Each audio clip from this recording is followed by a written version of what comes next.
যেদিন পার্থ চট্টোপাধ্যায়কে দেখে মানুষ স্লোগান দিয়েছিল, সেদিন তৃণমূল কংগ্রেসের অফিসিয়াল প্রতিক্রিয়া কি ছিল আপনি একবার আপনার পুরনো ফাইলে, প্রিন্ট মিডিয়ায় যারা আছেন তারা নিউজ পেপার মর্গে একবার খুঁজে দেখুন তৃণমূলের অবস্থা কি ছিল। যেদিন কুণাল ঘোষের মা অসুস্থ ছিল, কুণাল ঘোষের প্রেশার ফল করে গিয়েছে,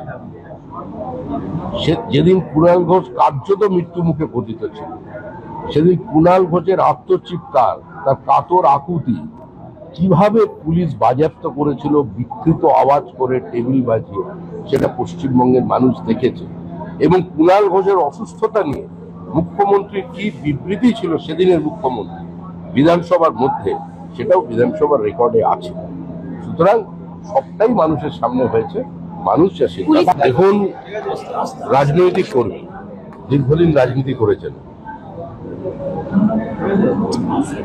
তো রাজনৈতিক কর্মী, রাজনৈতিক নেত্রী, রাজ্যের প্রাক্তন মুখ্যমন্ত্রী, গণতান্ত্রিক দেশ, লোকতান্ত্রিক ব্যবস্থা, গণতান্ত্রিক সরকার, সরকার কোনো কিছু বন্ধ করছে না, চাপিয়ে দিচ্ছে না, রাস্তায় পুলিশের ব্যারিকেড লাগিয়ে দিচ্ছে না, হাঁটছেন, হাঁটুন।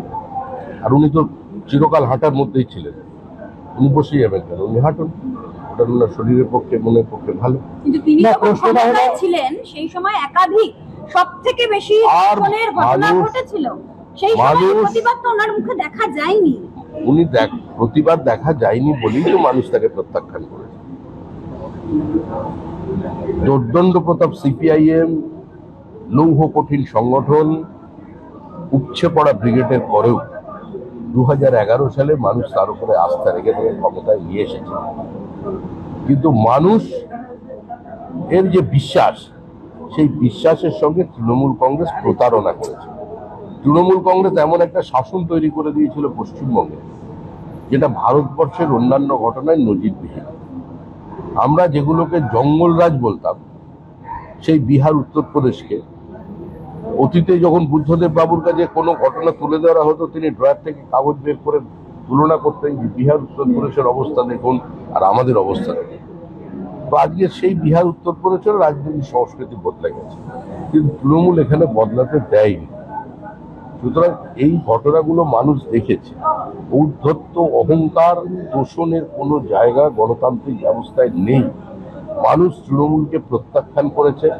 তৃণমূল সরকার শুধু চলে যায়, তৃণমূল নির্মূল হয়ে গেছে। এখন তৃণমূলের দরজায় তালা লাগাচ্ছে, আর মানুষ তৃণমূলের মস্তিষ্কেই তালা লাগিয়ে দিয়েছে। মিছিলে আপনারা হামলা চালিয়েছেন, আপনারা অশান্তি করছেন, আপনারাই ঢুকে ডিম ছুটছেন, সেই অভিযোগ আজকে করেছেন এবং চোর চোর স্লোগান দিচ্ছেন। তৃণমূল নেত্রী এই অভিযোগ করছেন আজকে। যেদিন পার্থ চট্টোপাধ্যায়কে দেখে মানুষ স্লোগান দিয়েছিল, সেদিন তৃণমূল কংগ্রেসের অফিসিয়াল প্রতিক্রিয়া কি ছিল আপনি একবার আপনার পুরনো ফাইলে, প্রিন্ট মিডিয়ায় যারা আছেন তারা নিউজ পেপার মর্গে একবার খুঁজে দেখুন তৃণমূলের অবস্থা কি ছিল। যেদিন কুণাল ঘোষের মা অসুস্থ ছিল, কুণাল ঘোষের প্রেশার ফল করে গিয়েছে, যেদিন কুণাল ঘোষ কার্যত মৃত্যু মুখে পতিত ছিল, সেদিন কুণাল ঘোষের আত্মচিৎকার, তার কাতর আকুতি কিভাবে পুলিশ বাজেয়াপ্ত করেছিল বিকৃত আওয়াজ করে, টেবিল বাজিয়ে, সেটা পশ্চিমবঙ্গের মানুষ দেখেছে। এবং কুণাল ঘোষের অসুস্থতা নিয়ে মুখ্যমন্ত্রীর কি বিবৃতি ছিল সেদিনের মুখ্যমন্ত্রী বিধানসভার মধ্যে, সেটাও বিধানসভার রেকর্ডে আছে। সুতরাং সবটাই মানুষের সামনে হয়েছে, মানুষ আসে। ঘটনাটাকে ফেক এনকাউন্টার বলে বলা হচ্ছে, আপনার এই নিয়ে প্রতিক্রিয়া যার এবার পুলিশ মন্ত্রী দেবেন। অপরাধী কামদুনিতে যে অপরাধ হয়েছে, কি তৃণমূলের কি ভূমিকা ছিল? অপরাধীকে কেউ বাঁচাতে পারবে না। যারা খুন করেছে, যারা গণধর্ষণ করেছে, তাদের পাতাল থেকেও খুঁজে বার করা হবে। আর কেউ এই ধরনের অপরাধ করলে, বিহার থেকে শুটার নিয়ে এলে, উত্তরপ্রদেশ থেকে শুটার নিয়ে এলে, বলেন যে বিহারে দিয়ে আসে যে একটা চালু হয়েছিল এখানে, এই ঘটনার বলি অনেকেই হয়েছে। নির্বাচনের পরেও আমরা 3 জন আমাদের কর্মীকে হারিয়েছি তৃণমূল খুন করে, কিন্তু তৃণমূলের কোনো কাউন্সিলর, বিধায়ক, সাংসদ এখনো পর্যন্ত আক্রান্ত হয়নি, সুস্থ আছে। আমরা চাইলে পরিস্থিতি অন্যরকম হতে পারতো, এবং চাইলে যখন তখন পরিস্থিতি অন্যরকম হতে করে দেওয়া যেতে পারে, সেটা মানুষও বোঝে, তৃণমূলও বোঝে, কিন্তু আমরা সে পথে হাঁটিনি। ওই পথটা কোন সুস্থ রাজনীতির পথ নয়। কিন্তু অপরাধীদের স্থান হয় জেলের ভেতরে, আর না হলে আকাশের ওপর। সমিতা, এর ঘটনার পরেও বেশ কিছু সাংবাদিক, সংবাদ মাধ্যমের প্রতিনিধি, বেশ কিছু অন্য দলের নেতা, তাদের কল রেকর্ড, তাদের কিছু এভিডেন্স পুলিশের হাতে এসছে, তারা বারুইপুর ঘটনাকে অন্যভাবে ছড়ানোর চেষ্টা করেছিলেন।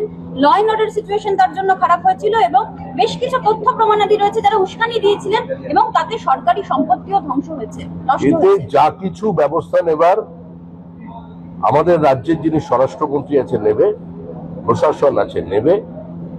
দল, আমি দলের কথা বলতে পারি, সরকারের কথা নয়। কিভাবে সরকার এটাকে নিয়ন্ত্রণ করবে, কিভাবে অপরাধীদের শাস্তি দেবে, সরকারি সম্পত্তি যারা ধ্বংস করেছে তাদের বিরুদ্ধে কি ব্যবস্থা নেওয়া হবে, সেটা সম্পূর্ণ পশ্চিমবঙ্গ রাজ্য সরকারের প্রশাসন নেবে। আমরা দলগতভাবে এই ধরনের রাজনীতিকে ঘৃণা করি। আমরা এই ধরনের রাজনৈতিক সংস্কৃতির বাইরে কিন্তু পশ্চিমবঙ্গে বার কনস্পিরেসি করে যারা আনতে। করেছিলেন অন্য পলিটিক্যাল পার্টির লিডার এবং বেশ কিছু মিডিয়া পার্সন, তাদের তো কল রেকর্ড পাওয়া গিয়েছে। দেখুন, কনস্পিরেসি যারা করেছিল দীর্ঘদিন ধরে, তাদের মানুষ সরিয়ে দিয়েছে। অবশিষ্ট দু চারটে ছিটে ফোটা তো থাকবেই, সম্পূর্ণ তো সাফ করা যাবে না। তো তৃণমূলই আছে, কেউ মনে করছেন, কেউ মনে করছেন নির্মূল হয়ে গেছে, কেউ ভিতরে ভিতরে যোগাযোগ চালাচ্ছে। তো এগুলো চলবে, এগুলো চলবে। কিছু লোক এরকম থাকে, সরকার যতটা পারার করবে, কিন্তু ডিম ছোড়া, গোবর ছোড়া এগুলো পার্টির কর্মসূচি নয়, এগুলো আমরা চাই না। তৃণমূলকে ডিম মারলে আমরা কি করতে পারি? আমাদের কিছু করার নেই। সব জায়গায় তো পুলিশ নেই। হিউম্যান পুলিশ রেশিও কত? প্রত্যেকটা তৃণমূল পাড়ায় একটা করে পুলিশ লাগতো। তৃণমূল পাড়া বলে যদি এখন কিছু নেই, দুর্দণ্ড প্রতাপ নেতারা বাড়ি থেকে বেরিয়ে তো সমস্যার সমাধানটা করতে পারেন, কেউ বেরোচ্ছেন। আমরা তো বলেছি ভয়ের কিসে, বেরো। পঞ্চায়েত অফিসে রাতারাতি তালা লাগিয়ে দিল, মানে ভোট গণনা শেষ হয়নি, মমতা বন্দ্যোপাধ্যায়ের ছবি খুলে দিল। যারা চা জল দেওয়া ছাড়া কোনো কিছু করতে পারতো না, তারা মমতা ব্যানার্জির নেতৃত্বে কাউন্সিলর, পঞ্চায়েত প্রধান হয়ে গিয়েছে। সেই মমতা বন্দ্যোপাধ্যায়কে বিকেল 4টে পর্যন্ত হৃদমাজারে রাখতে পারবে। দেখলেন তো অবশ্যই, শ্যামাপ্রসাদের মূর্তি, সুভাষ বোসের মূর্তি 10 বছর অন্ধকার ঘরে পড়ে থাকলো, বললো এখানে মূর্তি লাগালে গুলি করে দেবো, এই স্পেস সার্কেলের পাশে। এখন যারা বলেছিল গুলি করে দেবো, সে এখন ভেতরে। পুলিশ বলছে এখন পর্যন্ত 200 কোটি টাকা পেয়েছে।